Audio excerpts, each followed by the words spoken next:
This video is coming out on May 31st, 2020, which means today is Titanic's birthday. But first, we would like to thank all of our Titanic University and Titanic Honor and Glory supporters on Patreon, and those who have contributed to the project all this time. Not only are you helping us teach you about Titanic in these videos, and to create the video game Titanic Honor and Glory, but we're able to constantly research Titanic, and plan out new forms of Titanic material, which again is all thanks to you guys, our supporters. So if you want to help us directly, please check out our Patreon page, which you can find in a link below. But now on to the big event. Like I said earlier, this video is coming out on May 31st, 2020, which means today is Titanic's birthday. Happy 109th birthday, Titanic. She was launched at Harland & Wolff Shipyard in Belfast this day in 1911. Some might suggest that her birthday would be the day she was 100% totally finished and turned over to the White Star for her maiden voyage, or when Bruce Ismay and William Peary, the chairman of the White Star and Harland & Wolff respectively, envisioned Titanic over dinner. But I always believed it was when she entered the water for the first time, which seems most appropriate for a ship. And it would mean Titanic is a Gemini, just like me. Unfortunately, for Titanic, that means she is an air element. If only she was a water symbol like Cancer or Pisces, maybe she would have had better luck with that iceberg. Anyway, let's learn a little about the complicated method that was launching Titanic and her sister Olympic into the waves.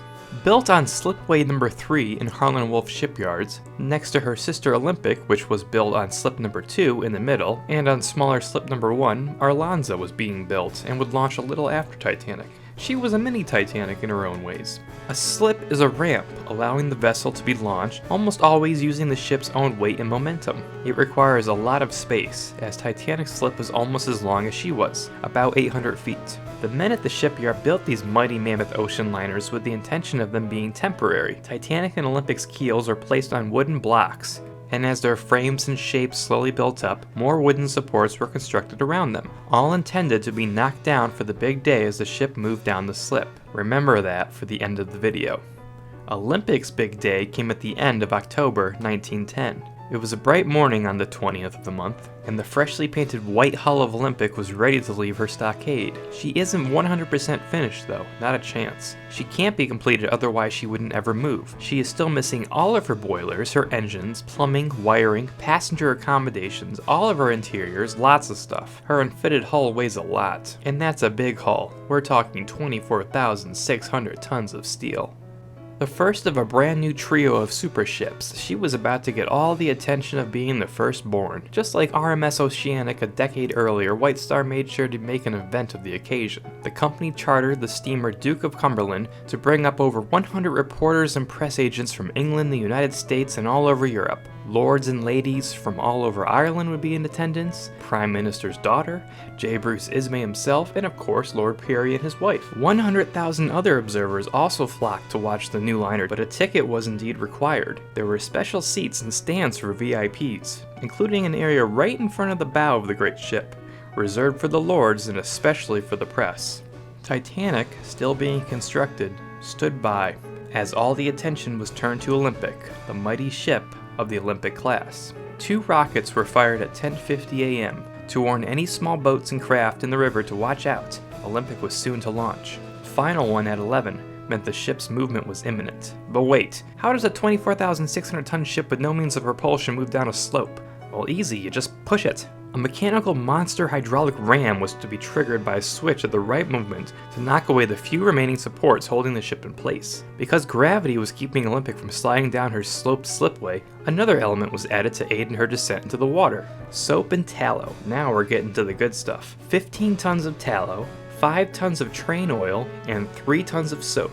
Combined, that's about 9 bathtubs full of slippery lubricant that covered the whole slipway in an inch of thick jelly. Don't you worry about me. I got plenty of fat. Now this ship is ready to rock and roll. The press are all prepared, and the slipway is lubed up. Finally, all we need is Lord Peary to give the signal to wait, that's not right. Okay, I know what you were thinking. You've heard a lot about it, and that's correct. Titanic and Olympic were not christened. Literally, God forbid, how could this happen? Is it White Star policy? Is it a Harland & Wolff thing?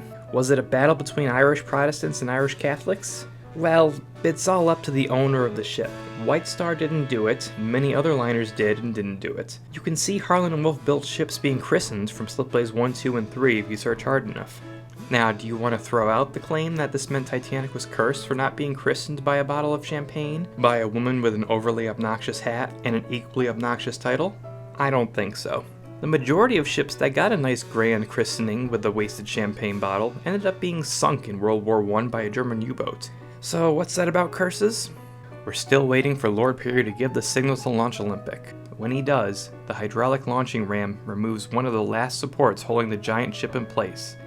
And slowly, very slowly, she begins to glide down the slipway, picking up speed until 62 seconds later, she's in the water. The crowds have roared, the officials are very pleased, and everything has gone smoothly for the White Star and Harlan and Wolff. Flash forward 1 year to May 1911. Now it's time for Titanic. She isn't painted white, she is black, her normal colors. She isn't going to get as much attention as her older sister.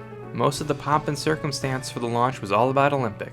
What makes today's occasion that special is that Olympic is 100% totally finished and being turned over to the White Star Line today. So after the launching of Titanic is completed, all the invited dignitaries and officials will be sailing aboard Olympic to Liverpool and then Southampton for the maiden voyage. It's also the double birthday of Lord and Lady Peary.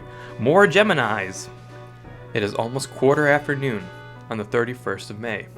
The rockets fire up again. Another launch at Harlan and Wolff is about to approach. Lord Peary, in the VIP booth with J. Bruce Ismay and J.P. Morgan, gives the signal to Robert Keith, head foreman shipwright at Harlan and Wolff, to pull the lever and launch Titanic via the same hydraulic ram that launched her sister ship a year earlier. A crowd about the same size is surrounding her, waiting anxiously to see some movement. Once again, slowly, a mammoth liner begins moving. 23 more tons of oil and soap are doing their job again to glide 24,600 tons of steel down a 770-foot slope to the waters of the River Lagan. Titanic picks up speed, moving around 14 miles per hour by the time the rudder first slices the waves. It takes just over a minute for Titanic to clear the slipway. Huge chains counteract the forces at play, stopping the ship as she bobs up and down with the movement of the water. Titanic is afloat for the first time after 2 years of construction, but nearly another full year of fitting out is waiting for her before the maiden voyage can begin. Titanic is collected by tugs, and the dignitaries leave for Olympic on the brand new Nomadic, also on her first maiden voyage today. But what is not celebrated is the accident which occurred while Titanic glided down the slipway. While clearing some of those wooden timbers out of the way of Titanic, one heavy support beam crashed down on Harlan and Wolff shipwright James Dobbin. He was pulled free from the timbers by fellow workers as Titanic slipped by before them and rushed to the nearest hospital on a company car. With a fractured pelvis, shock and hemorrhage, James Dobbin died 2 days later. Dobbin would be one of 8 Harlan and Wolff workers who would die during the construction of Titanic.